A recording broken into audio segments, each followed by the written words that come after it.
बिस्मिल्लाहिर्रहमानिर्रहीम। नाज़रीन अस्सलाम वालेकुम। नाज़रीन अज दे वीलॉग दे विच असीं गल करांगे अलीमा खान दे नाल होण वाले वाक़ियात जड़े ने जिन्हां ने पूरे सियासी मंजरनामे दे विच इस टाइम हलचल मचा दित्ती है। पहले पुत्रां दीयां गिरफ्तारियां होईयां, फिर नाम निहाद लिखारियां दे जरिए बदतमीजी करवाई गई, वो भी असीं वेखिया। उस तो इलावा हुण अंडा मारन की वारदात हुई है। तो यह सारिया गल्लां आम नहीं बल्कि सोचे समझे मनसूबे लगते हैं। इस टाइम सोशल मीडिया जड़ा है वो भरिया पिया है। लोगों की जी राय है वो वे कि सोचा समझा मनसूबा लगता है। इस बड़े सवाल खड़े हो गए ने। सवाल है कि आखिर अलीमा खान क्यों निशाना बनाया जा रहा है। मेरा सीधा जहा जवाब है कि वह इस ताकतवर निजाम को खटक रही ने। वो जड़े सवाल पूछ रही ने जिन्हों का जवाब देना आसान नहीं है, इसलिए उन्होंने दबाने लई, बदनाम करने लई, अवामी सतह पर शर्मिंदा करने की कोशिश की जा रही है। लेकिन वो बड़ी दलेर ने। जैसे ही उन्होंने अंडा लग्या, लेकिन उन्होंने कम नहीं लोगों को कहा सकून तमलना। वो बकायदा उन्होंने अपनी इमरान खान का पैगाम पहुंचाया। असल मसला है कि इमरान खान का जो पैगाम है ना, वो लपेट लपूट के या होम्योपैथिक तरीके अलीमा खान नहीं देंदियां।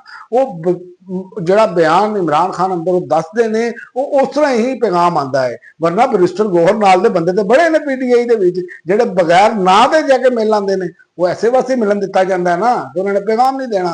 तो इस निज़ाम दे विच जिहड़ी है की जा रही है सारी मामलात, यह बड़े खतरनाक ने। असल खतरा हुण शुरू हो गया जी। मैं तुहानूं दस दियां और वजह जे यह रवायत पै गई तो मुखालफां नूं दबाण लई अंडे मारे जान ते पुत्तर गिरफ्तार किए जान ते बदतमीजी का हथियार बने।